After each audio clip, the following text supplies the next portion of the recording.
And, whoa, shit.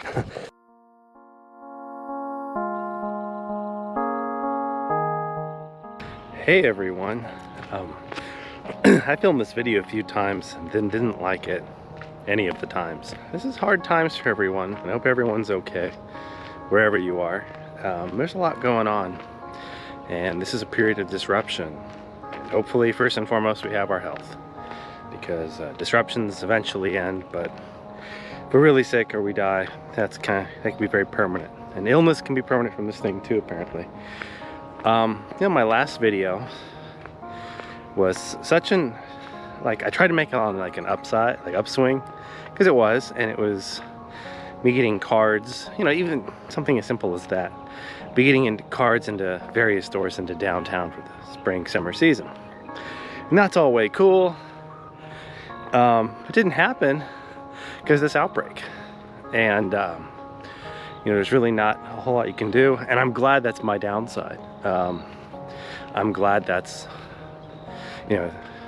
compared to what other people are going to, mine's completely trivial.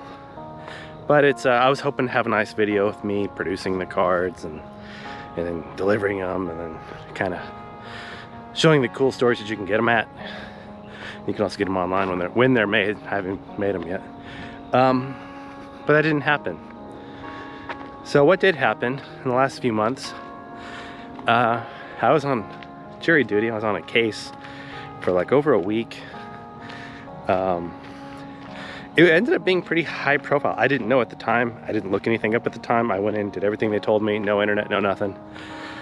After the fact, I went and looked it up. And that's the first time I've ever sat in on a case. And I want to say, I actually recommend it. If you can do it, you should. And being on a case was a much more positive, it was a serious case and not positive for the people involved with it, but from the point of view of a juror, I thought it was a very positive thing to do. And it was way better than sitting in that damn room for jury selection. That part's terrible. But actually, sitting on a jury, I thought it was pretty neat.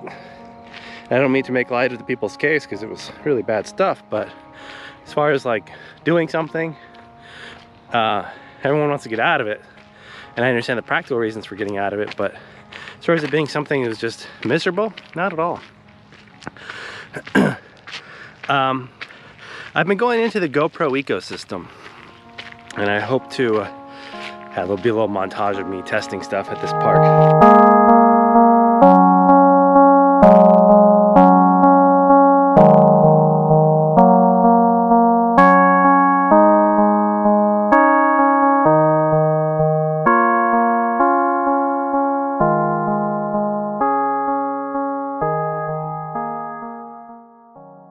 So near my house, there's a plot of land, and I believe the name is Alessandro Creek, which you can see right here.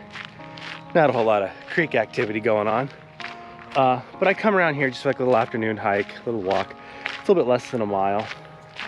And, whoa, shit. Big old guy. See him? It's a rattler. I should be watching and not vlogging. This is the first time in my life I've ever seen a snake. You see him?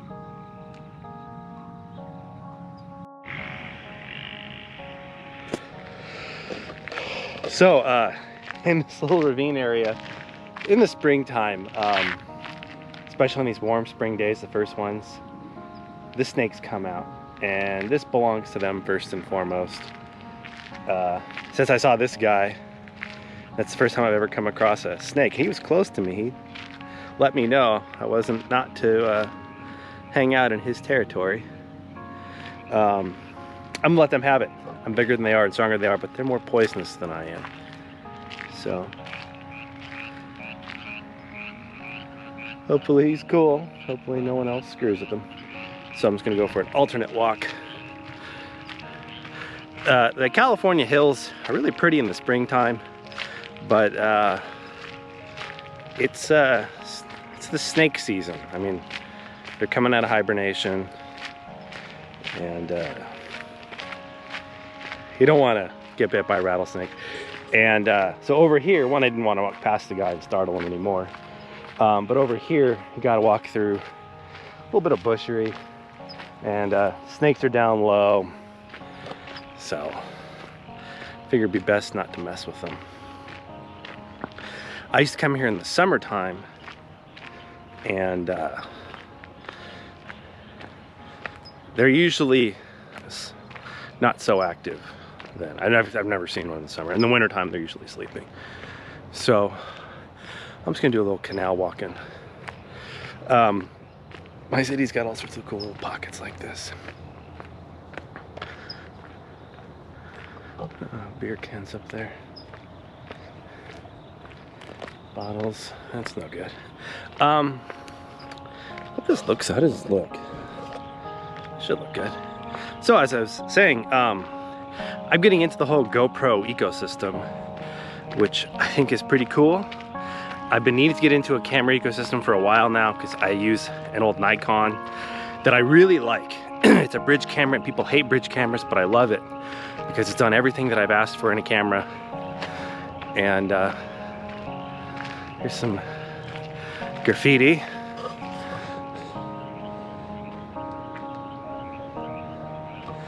You don't really see much graffiti around Riverside anymore. When I was a kid, it was all over. Oh, someone coming. I'll do the responsible thing. Oh. Okay, there we go. So yeah, I'll show you another view. And this is actually quite the engineering marvel. Yeah, I don't want to get too close. See these bushes right here are where the snakes hang out. And they're in there, and then you get close to it, they think you're going to get them, they want to bite you. And we'll do some more canal walking. I'm good with this. So I'm getting into the GoPro ecosystem because I needed a vlogging camera and an action camera. And the old Nikon that I have, it's not a 775. That was the first Nikon I had back in 2001. It was a P510. It was one of the first ones with those super zooms. I really love it because you can get a picture with it by zooming all the way in, which I love that narrow look. That you get a DSLR with a big sensor. Now you want a lens that can do that. The lens can be very expensive, like thousands of dollars. And I don't want to spend thousands of dollars on a lens when, with the type of work I do, the $300 camera does it all. So I got a GoPro Hero 8 and I used it for the last video. So what I'm testing out now is I'm testing out this media mod with the front-facing microphone. Actually doing a whole bunch of projects with this, so I need better audio. Now, this is an $80 add-on. Because it's an add-on and a microphone, I don't expect it to sound a whole lot better, but I expect it to sound a little better, especially if like you're out somewhere and you just need that extra little bit better than the GoPro. But I got it because it has these cold shoe mounts and a mic jack. So I have another microphone that I bought. It's a Rode mic, the Video Micro. The problem is when it hangs on with the windsock, it's just like it's in the way. So I have to buy an extender, which won't be here for a couple of weeks because of shipping disruptions. But that should be kind of cool. I'm digging the GoPro ecosystem. I got the ND filters, which I don't know how to use them, but it's one of these things where I feel like if I can figure that out, it'd be very rewarding and there would be things that I could do better. What I don't like though is that the ND filter has a adapter that you put on the GoPro, and then you put on the ND filters, which is like totally cool. But if you use the media mod, you can't use the ND filter, the ND adapter. So it's kind of like you have to pick one or the other, and they really need a GoPro ND thing, little filter, that little adapter you can put on the media mod. Because I dig this idea of a modular camera where you buy parts to it, and then the parts stay relevant for years, and then the GoPro gets replaced. Now my worry is that next year, or this year, the GoPro 9 comes out, and it doesn't work with the media mod. And that would just be terrible. I want it to and all be compatible. So here's the Gage Canal, which has water in it now. before it didn't.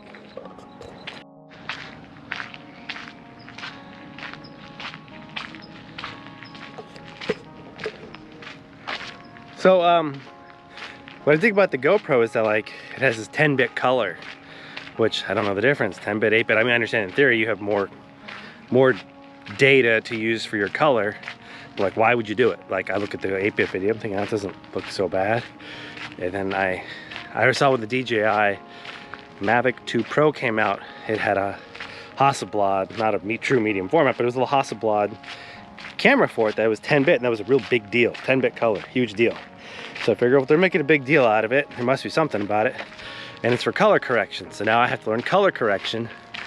And it's kind of like this rabbit hole. Because once you see like, oh, this color correction is really cool.